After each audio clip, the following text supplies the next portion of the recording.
Hi, everyone. Matthew DeSantis here with NYRA Bets, and here with another episode of Capping the Card, where I'm going to go through all 10 races on Saturday's card at Keeneland, featuring the Perryville and Raven Run Stakes. Now, before we get to that, make sure to press that like and subscribe button. Subscribing is completely free of cost and just notifies you when new videos drop on the NYRA Bets channel. We have a lot of content, whether it's race previews, full card analyses like this one, handicapping and betting tutorials, as well as loads of Breeders' Cup content. We have so much that we've already posted to the site, but in the next 2 weeks, wow, you're going to get a lot in terms of trainer by trainer analysis, Del Mar track stats, more top 5 videos, more previews of the big races from not just me, but from all the top NYRA analysts as well. So going to be a great time to subscribe. So make sure to do so today.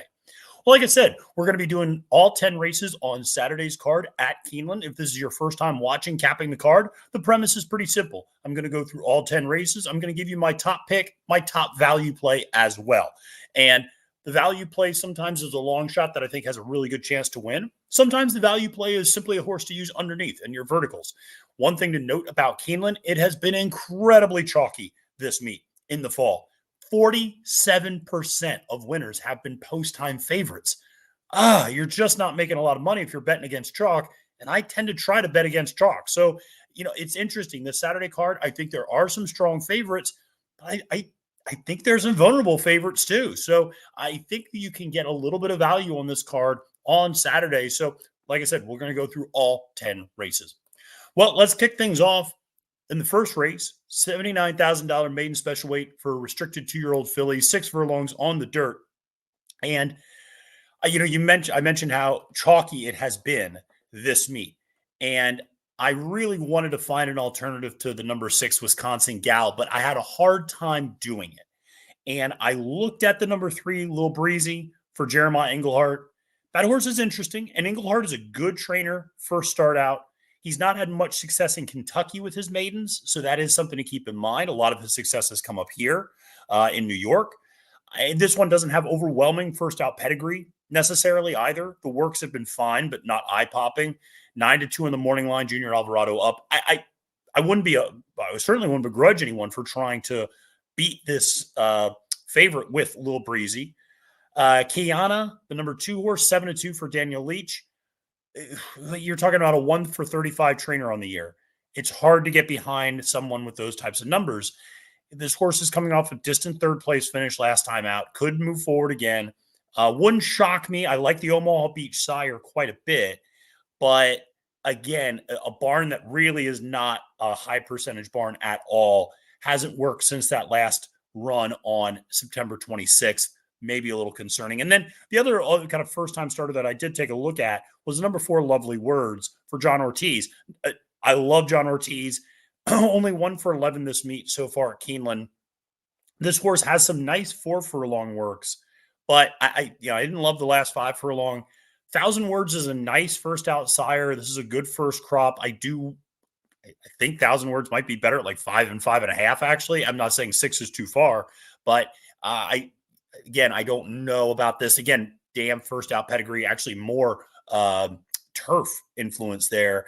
And again, 5-1, not bad value necessarily, but ultimately, like I said, landed on Wisconsin Gal, 5-2 for Paul McEntee. It's too bad you're not going to get the price you've gotten 2 of the last 3 times out. This horse is going to be your favorite. And I say that because this horse ran second in an open maiden special weight race at Horseshoe Indy at 41-1, and then back that up with another really close second place finish to Kentucky Smoke Show in a restricted fillies race at Churchill Downs at 29-1.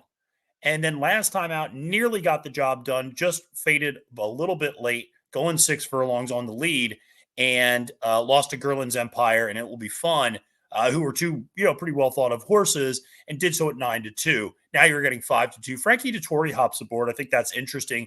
McEntee, I mentioned with Daniel Leach, not a high percentage trainer. McEntee's 6% for the year.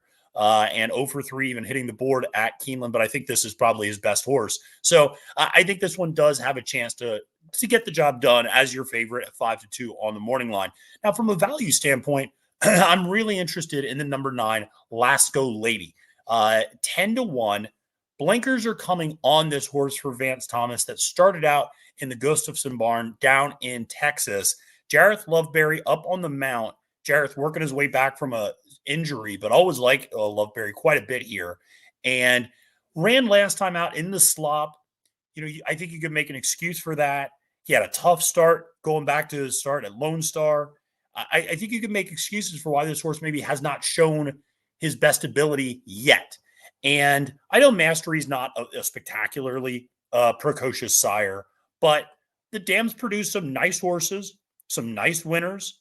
And, I think that, she's got a couple of, $250,000 earners that she's produced. So I think this is a horse that has some ability, has some talent. Now you're getting the blinkers put on. I think that'll help this horse really focus and get out of the gate maybe a little bit quicker. I like the outside post position draw. Jareth is now up on this horse. I think a 10-1 in a race that feels pretty wide open when you get past the favorite.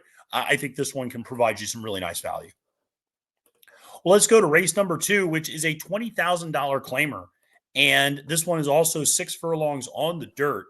And, I debated using a couple of shorter prices here. I looked at the number 2, Stand By You. And, obviously I looked to the outside as well at the number 9, Awesome Anne-Marie for David Jacobson. Jacobson's horses are just so hard to trust. Let's just be honest. I mean, their form comes and goes. I don't know. I mean, it has Irad Ortiz Jr. up. That's always positive. 7-year-old mare, running in these claiming circuits, finished 4th last time at this level in the slop up here at Aqueduct. Hard for me to really get too excited about betting that one at a short price. Always Smiling is your favorite at 2-1. And I get it with this horse. Has been running against Optional Claiming and Allowance Company, now dropping down against Claiming Company, but also has been running at Canterbury and Prairie Meadows. And no disrespect to those tracks, I often like to use long shots that are coming out of those tracks. A lot of times those horses will get overlooked by the betting public because they're coming out of Canterbury or Prairie Meadows. And so you give me a horse coming out of those tracks at 8-1, 10-1. I love that type of value. At 2-1 is your favorite. I don't know about that. I mean, this horse, when this horse was running against claiming competition at Oaklawn, it was getting smoked. So it's hard for me to say that Matt Williams is moving the horse that forward. No doubt the horse is in better form now than it's been in the past, but I wonder how much of that has to do with the level of competition. Ultimately, I landed on the number 1, who I always liked and thought maybe was a little bit more of a value play, but this one's coming out of a $16,000 claimer where she won and was claimed by Hugo Andrade. And, Hugo's pretty good off the claim and has some ability there. Brian Hernandez Jr. up on the mount. He's been a little cold this meet at Keeneland, only 2 for 31, but I still think he's a good rider on the inside. And here's the thing, this horse has outstanding early speed. Speed in these dirt sprints has been very effective at Keeneland. I think that this is a horse that Brian knows he's got to send from the gate. And I think he's just going to send to the front and try to wire the field. The horse did it successfully last time out at basically the same level at Churchill Downs in the slop. And again, has plenty of wins over a dry track as well. So not just kind of a byproduct of a slop, has run some really nice races in the past. I will say doesn't seem to like Churchill Downs quite a bit. All 4 victories have come at Churchill. So maybe a little bit of a horse for a course situation, but again, has been running against tougher by and large. Has been running against Allowance, higher level claiming company, starter allowance company. So this horse has been, I don't want to say over its head, but has been running against good competition, going back to, being a 3-year-old or 2-year-old, I should say, and running against horses like Red Carpet Ready. So, just was really overmatched in some of those races. I think this is the right level. 6-1 on the morning line. I like the value there quite a bit. Now, the number 4 is my value play here, Abitabi. And Abitabi is for Jesus Esquivel with Axel Concepcion up on the mount. This one finished right behind Stand By You last time out and had a little bit of trouble in that race, was checked up. If you watch the race replay, which admittedly is not easy to do at Churchill Downs, but if you watch the race replay, shouts to CDI for not allowing race replays to be that readily available. But if you check if you go into like your ADW, if you go to NYRA Bets and you go back to, race results and look up the race at Churchill Downs on September 15th, you'll see the horse did have a little bit of trouble, has good speed, doesn't need the lead. and is one that the dirt form is there. When you go and look at the dirt form, it's there in terms of the numbers are strong on the dirt by and large. Doesn't necessarily like the slop, but you look at those dry, fast track conditions. I know the horse has never won over the dirt, but here, and it's really done much better on synthetic. But here's the thing. It's been running against just tougher competition. It's been running against claiming 25, claiming 32, claiming 25, claiming 16, almost got the job done there. But then going back to optional claiming, allowance company, this horse has been running against a little bit tougher. 10-1, I think this horse, again, can get a really nice trip sitting kind of a stalking pace.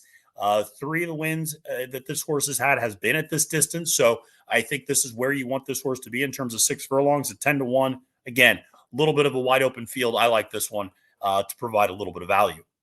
Now let's go to race number 3 on the card, which is a $100,000 maiden special weight for 2-year-olds going 5.5 furlongs on the turf. And listen, I know what everybody's supposed to do, which is everybody's supposed to go to Caribbean Wind, the Wesley Ward horse with Irad Ortiz Jr. aboard. Blinkers are coming off. This horse showed outstanding early speed first time out as your overwhelming favorite and promptly lost as your 1-4 favorite. So, pardon me for not being overly enthusiastic about betting this one coming back from a long layoff. And here's what I'll say about Ward. When you look at Wesley Ward's stats with 2-year-olds, you really have to dig deep into the stats because the stats for Keeneland Spring versus Keeneland Fall are completely different, friends. Keeneland Spring, you just blindly bet any horse that Wesley Ward rolls out. And I know that the general angle, and I agree with it, is that when Wesley Ward puts his fillies against colts, that means they're really ready. And that's exactly what this is. Caribbean Wind's a filly going against the boys. And that normally means this horse is cranked up and ready to go. You get Irad up on the mount. Those two are hitting at an obscenely high rate together.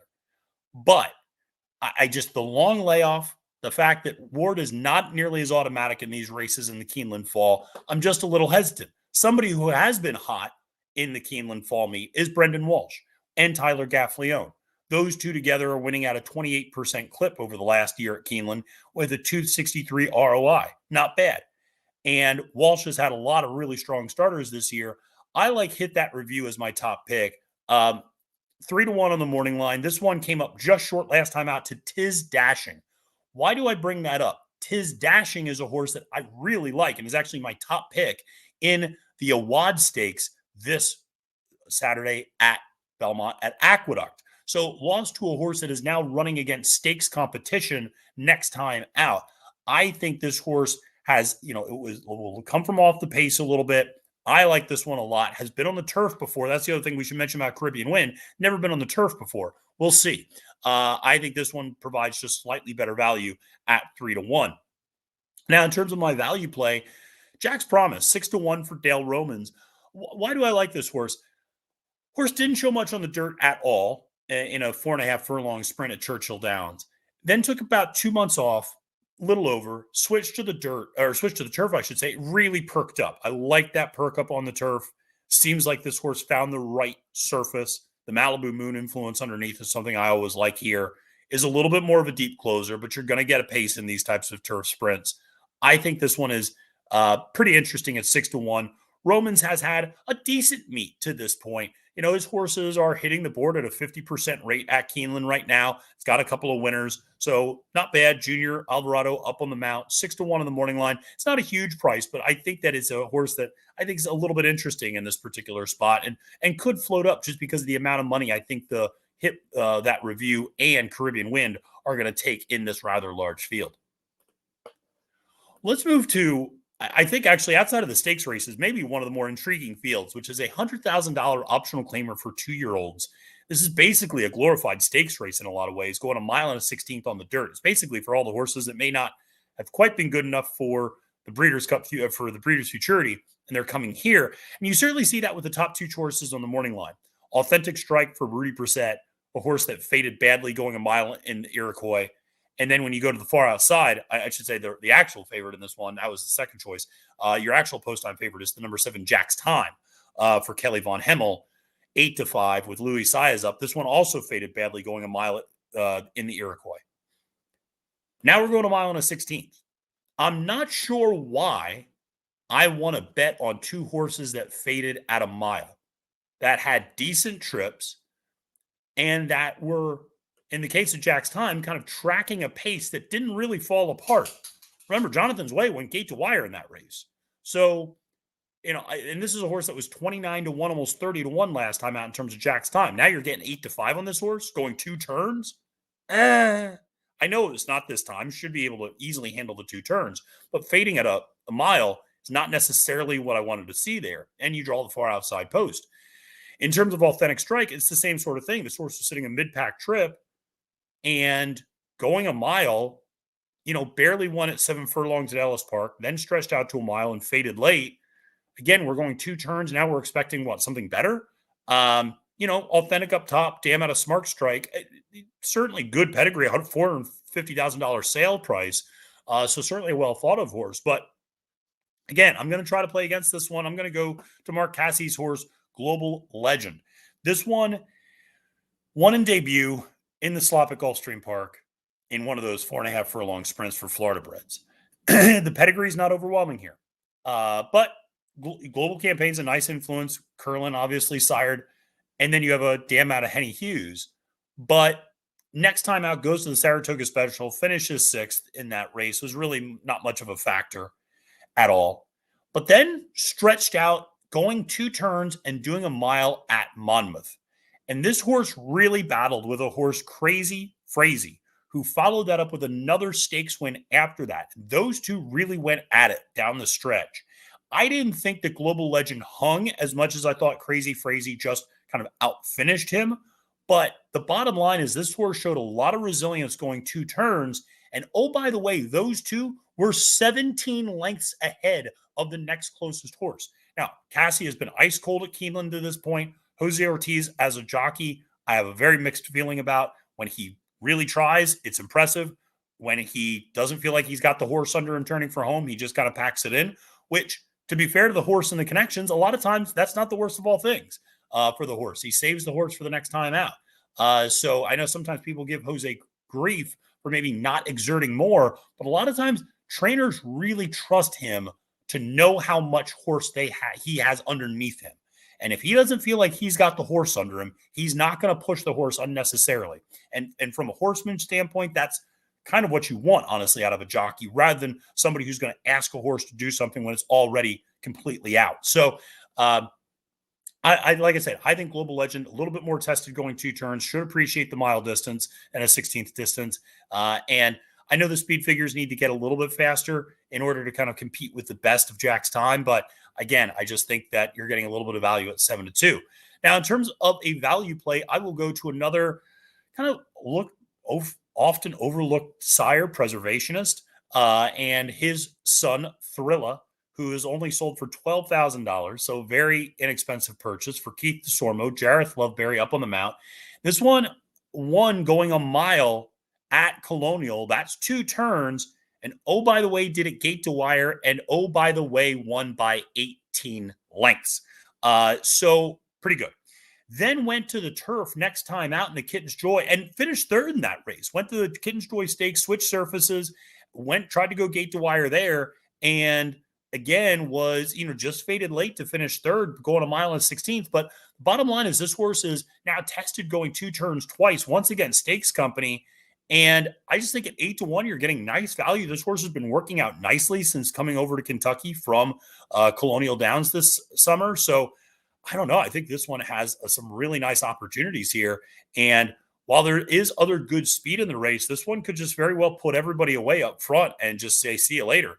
And I think that would be kind of an interesting ride. Jareth is usually pretty aggressive out of the gate. So I think this one is, like I said, pretty interesting. It's attracted a lot of attention and money in all three starts. So 8-1, you're getting good value there, I think. Well, let's move to race number 5 on the card, which is a $100,000 maiden claimer for 3-year-olds and up, going 6 furlongs on the dirt. Now, this is always a tricky race. And I say that because it's a $100,000 maiden claimer. So on one hand, it's a maiden claimer. On another hand, the purse is $100,000. So this is, I don't want to say it's basically another maiden special weight, but there's not a lot of people who are claiming horses for $100,000. So you put your horse in here, you're pretty sure you're going to be able to get this horse into, you're going to be able to keep this horse in the next race. So it's an interesting dynamic. And if you can get $100,000 for one of these horses, wonderful. But I do think it's interesting to kind of look at the class drop element of this, who's actually dropping in class versus who is actually stepping up in class. I think your favorite is the number 10, Arrogancy. I just can't bet this horse. This horse is 0 for 11 lifetime with 7 career second place finishes. Maybe the horse gets it done, but this horse has been running for far less purse money against lesser competition, has been running maiden optional claimers 50s, has been running maiden special weight 52s and 43s and at Gulfstream Park and things like that. I get it. You go back and look at that race on March 1st, runs a 91 buyer speed figure. Listen, the horse runs that again, it's going to win for fun. But the horse just keeps burning money, has gone off as the favorite 6 times and has obviously lost all 6 times. So hard for me to get behind this one for Jose D'Angelo, who I really like as a trainer, but could not go there. Ultimately landed on a horse shortstop, the number 5 for Ben Curlbrook with Tyler Gaffleone up on the mount. This one is second back from a little bit of a layoff. Has been running against strong competition. Has been running against those maiden special weight $100,000+ races at Churchill, $96,000 Churchill. Has been running, mid 60s, but also has an 82 buyer going back to earlier last fall as a 3-year-old. I like Blame as an influence up top. Has always been something I like. This horse needs to kind of get going a little bit better, I think, out of the gate, but has shown good gate speed before. And here's the thing. Had a long layoff from September 2023 to July 2024. Showed a little something in that first race. Didn't really show much last time out at Churchill, going 6. But Ben's bringing this horse back now. And I think this one just, again, looks to be kind of third start back from that really long layoff. This one had some talent, almost won that maiden special weight race back at Churchill back last September. I just think this one has a chance at 4-1. A little bit interesting here. Tyler has been having a great meet, obviously winning 25% of his mounts. And if this horse can get a little bit better speed, and you're getting an upgrade too from a jockey standpoint. I mean, you look at the previous jockeys that this horse had, now you're getting Tyler. That's a pretty big upgrade. Colebrook is looking for his first win of the Keeneland meet, but I think this one at 4-1 does present a little bit of value. And certainly, like I said, I just can't bet on Arrogancy at that short of a price. Now, in terms of a value play, I don't have him listed here, but I want to mention Panther. Panther is an interesting horse because the dam is 0 for 2 with first out starters, but has produced some nice runners. And I tend to like Munning's babies sprinting on the dirt because who doesn't? And here's the thing, it's Mike Maker. And Mike Maker has been ice cold in the Commonwealth of Kentucky the last 2 months. I think he's, over the last 2 months, he's at 4%. He's just not doing well. He's 1 for 22 at the Keeneland meet. He was 1 for, 20-something or 30-something at Kentucky Downs. Normally, this is a plus move for him. Debuting in maiden claimers, he's really good at this. It's kind of his bread and butter. This was a $50,000 purchase. If he can flip this horse around and get a claim for 100, that's a plus. Get Louis Saez up 12-1. It's interesting, but if he was any hotter, I'd absolutely use this horse, but just it's been ice cold. As a result, the number 2, Summon Your Courage, is a horse I'm going to use underneath. I'm not using this horse to win, but I'm using this horse underneath. Why? 12 career starts, 8 in the money finishes. You're getting 10-1. Very similar MO to a horse like Arrogancy. The difference is I'm getting 5 times better price here on a horse that doesn't like to win, but likes to run hard and run up into exactas and trifectas. Has run against a lot of nice horses over the years. You look, has run against horses like Mo Strike and Extron Yeho, Duden, Colorado, and Scotland. Has run against some nice horses, ran against Mage, Ben Franklin. These are nice horses that this horse has been knocking up against, has always turned in pretty reliable performances, and is coming off a little bit of a layoff, but has been working out beautifully for Jesus at Turfway Park leading up to this race. Axel Concepcion on the mount. Again, do I think this horse can win? No. Am I going to bet this horse in an exacta trifecta? Yes. I also love the fact this horse is cutting back to 6 furlongs. Practical Joke. I like that horse at 6 furlongs. And if you go back and look, some of the most promising races and the closest this horse has come to winning was at 5.5, 6, 6.5 furlongs. You start going to a mile and a 16th, 7 furlongs. The horse tends to struggle a little bit there. I think 6 is a perfect distance. Some of your courage at 10-1 really, really, really like this horse quite a bit. Let's go to race number 6 on the card, which is an $80,000 optional claimer for 3-year-olds and up, going 6.5 furlongs on the dirt.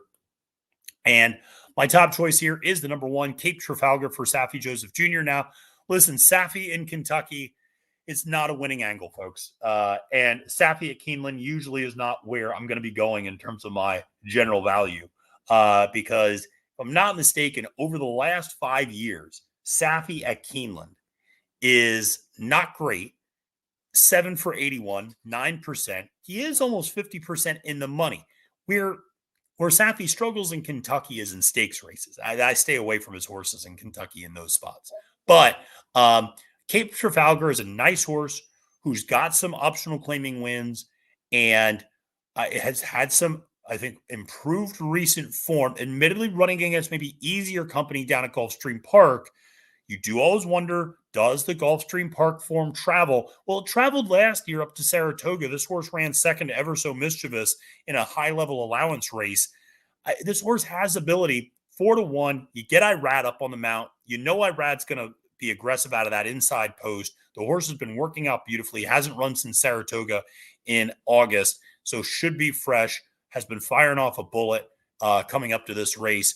3 for 3 in the money at Keeneland, actually. Never won. But this horse can run in Kentucky, and I think that this one at 4-1 can give you a little bit of value. Now, in terms of my value play, I'm going to go with a big shot here, and that is the number 8, 2 Eagles River for Chris Hartman. This horse is 15-1 on the morning line. This horse has good races.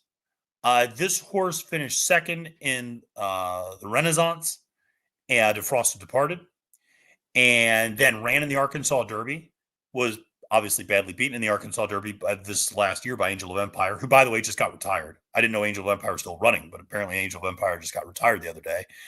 Finished 4th in the Bathhouse Rose Stakes, and then has been running against pretty solid optional claiming competition, running against horses like Tumbarumba, Giant Mischief, Surveillance, Gulfport, Mischievous Angel. These are nice horses, and has largely been kind of keeping his ability and doing well and running respectably, running second, running third in these spots. 15-1 you're giving me on this horse? I'll gladly take those prices. I know the speed figures may need to get a little bit faster, but this is a horse that's been running against good company at this level, second back from a little bit of a layoff, ran a Kentucky Downs last time out, draw a line through that. You go back and look at some of those mid-80s buyer speed figures, and even when he popped up to win a big $100,000 optional claimer going 2 turns at Oaklawn and ran a 91, I like this horse quite a bit in this spot. 15-1, I don't know if you're going to get that. Nick Tamero's been doing a pretty good job making the morning lines, I think, at Keeneland this fall. But I think maybe this one gets bet down. That's just my opinion. Maybe I just really like the horse a lot more than others. But I think this one at 15-1 provides outstanding value in this race. And I will briefly mention the favorite in this race, which is the number 4, Wyco, for Wesley Ward and Frankie Dettori. Horse hasn't run since April. That's a concern, though Ward is usually very good on these long layoffs. My bigger concern is this horse has been favored 6 times in his career and has never won at any of those races. And Irad Ortiz Jr. is opting not to ride this horse. Irad ran this horse last time out.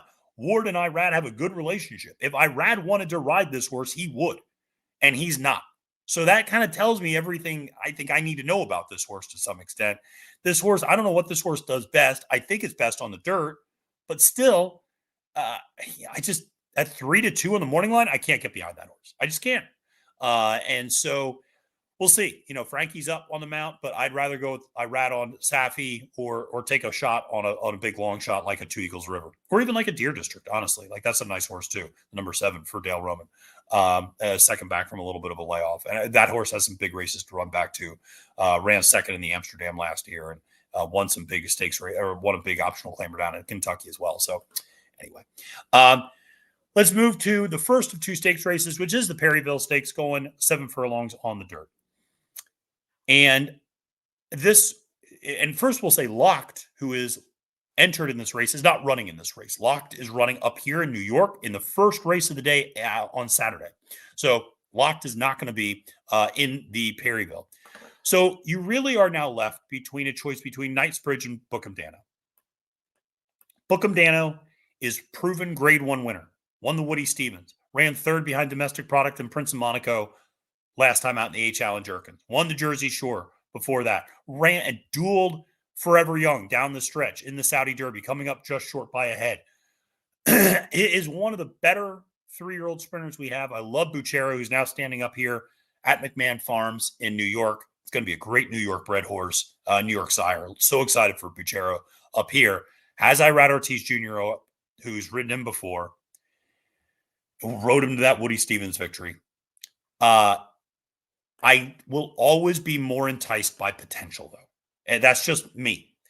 You give me a lightly raced horse that has the potential to run a huge race, and I'll always kind of lean towards that horse. And so therefore, my top choice is Knightsbridge at 3-1.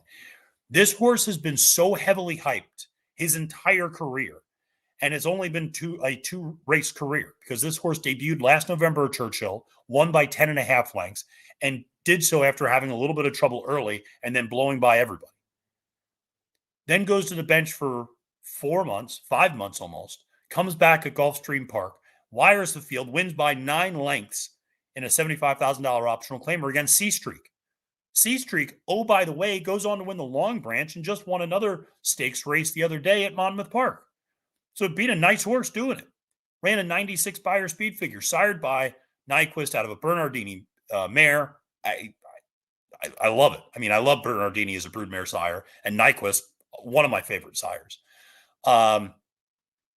Bill Mott's bringing Junior down for this one, and this is going to be, like I said, I think this one is really special. Godolphin bred, could be a really, really special horse. It has some questions to answer, but should sit a perfect trip, because I would expect the number 6 Good Looking Justice to send to the front. Knightsbridge will intently stalk that pace. There's not a lot of other pressure in this race. I think Knightsbridge just take him gate to wire. I look forward to watching him and Book'em Danno, because I think those are just clearly the top two. Go down to the wire together. This is one where if I'm playing in a horizontal, I'm probably going with one or the other. I'm not going to include both. This is a single type of a race where I'm not going to double the cost of my ticket by including Book'em Danno and Knightsbridge. I don't know. That doesn't add any value to your ticket at all, and it only increases the value. I'm going to have one ticket with Knightsbridge, and I might have one ticket with Book'em Danno. But I'm going to make smaller tickets. And now you go, Matthew, what's the point of that? But some of that goes to AB and kind of small ticket and multi-ticket construction when I'm putting together like a $6 pick 5 ticket and I'm doing different variations in different races. So,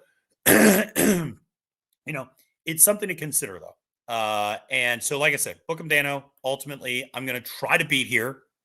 Could be foolish. The horse likes to come from off the pace, and I don't think has the speed to contend with Knightsbridge and Good Looking Justice. I think those two could maybe try to get away from the field. Good Looking Justice is nowhere near good enough to win this race, but I think Knightsbridge could just put everybody away up on the front end. And it could be a little bit of a coming out party for this horse. In terms of value, I was going to go with a horse that I absolutely love, an Ohio bred Houday. And that horse I still really like, but I think that horse's value is going to go down quite a bit with Locked being scratched. I think a lot of people are going to look at Houday as kind of a third choice. That horse might end up being closer to 6-1, 5-1, even come post time. A horse I really like. It's just a hard-knocking, hard-trying horse. Has never finished worse than 4th. 8 out of 9 in the money with 5 wins. But ultimately, from a value standpoint, 20-1 on Epic Ride, yes, please. If you can get anywhere near 20-1 on this horse, lock it in, folks. I don't love the far outside post, but this horse has good speed, is a stakes winner at Turfway, battled with Encino down in the Battaglia, finished 3rd behind Sierra Leone and Just a Touch. Everybody talked about how Just a Touch hung on after setting those really strong fractions. Epic Ride didn't fade in that race either. Epic Ride was sitting a stalking trip behind strong fractions, and yes, got passed by Sierra Leone, but really was resilient to finish third. Then goes in the Kentucky Derby, finishes 14th, fine. One of those things. Drew the 20 post as well. It's going to happen. Now we're cutting this horse back to 7 furlongs. Far outside post. Horse has been training great for John Ennis. Edgar Morales up 20-1. Man alive. I might do some sort of an exacto with Knightsbridge, Book'em Danno, and Epic Ride. Just the 3 of those horses. That's it. Because that's a horse that's going to vastly outrun his odds. And if you get 20-1, I'd be shocked. But Epic Ride for me, man, 20-1 on that horse. That'd be fantastic. Let's go to the 8th race, which is a $130,000 allowance race. N3X. You don't see that condition very often. Excuse me. This one's going a mile and a 16th on the turf. I'm going to go back to Brendan Walsh and Tyler Gaffleone on Irish Aces. This is a horse that, this horse was finishing third a lot, but I think you could make some excuses in some of those efforts in terms of just maybe not getting the right trip sometimes and being kind of forced into positions that the horse didn't want to be in and coming off layoffs and running against maybe slightly tougher competition. The one thing you cannot say about this horse is that he's inconsistent. This horse, the last 6 times out, these are the Beyer speed figures: 92, 93, 95, 92, 94, 95. You know what you're getting. You absolutely know what you're getting with Irish Aces. Now, is it good enough to win? We'll see. But at 9-2, you're actually getting modest value on this horse, I think, who is a stakes winner 2 back in the Tapit.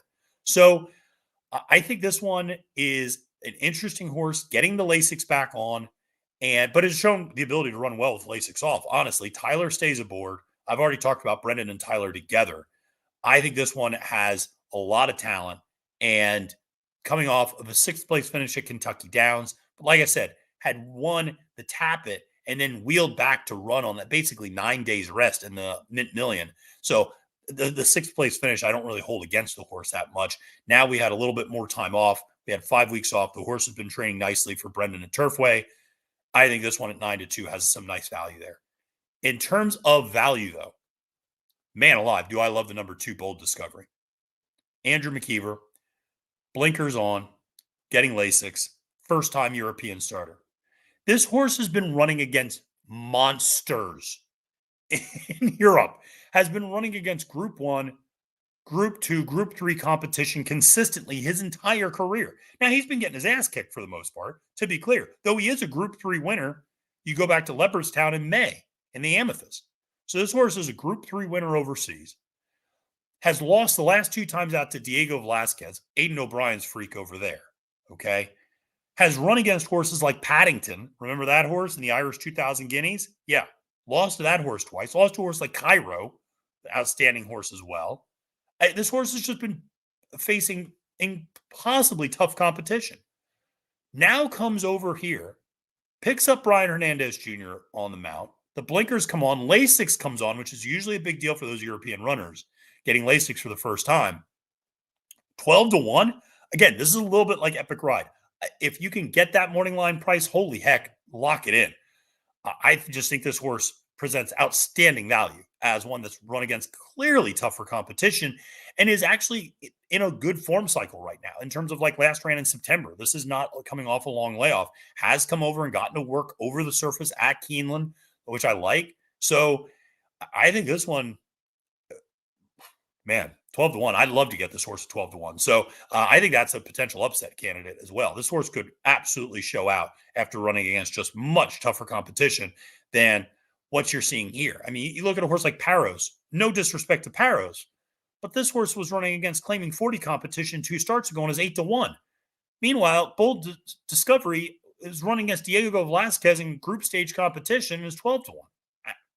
I don't see it. I just think that Bold Discovery presents outstanding value in this race. Let's go to race number 9 on the card, which is the Grade 2 Raven Run, 7 furlongs on the dirt. And it's hard for me to get past the favorite here, Emery.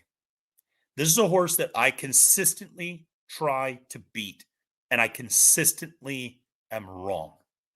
And even last time out in the test, when she lost to Ways and Means, which, by the way, is a good loss, because Ways and Means is a freak. And when Ways and Means was clearly my top choice that day. That took zero imagination. But I've really tried to fade Emery out of my exacta.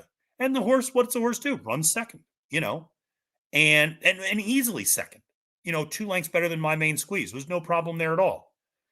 This horse has good early speed, can go to the lead, but can also track the pace. And I think 7 furlongs is the perfect distance for this horse. 7-5, Brad Cox. Oh, he's just winning 36% of his races so far at Keeneland. Tyler's up on the mount. Those two together over the last year at Keeneland, 38%. That's just obscene. Okay.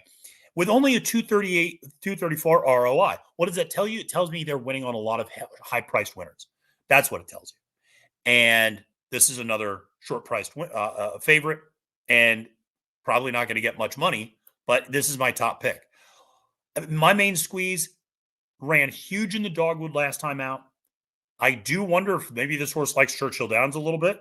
The 2 big victories were the 8 bells in the dogwood, one in the slop, one over a fast track.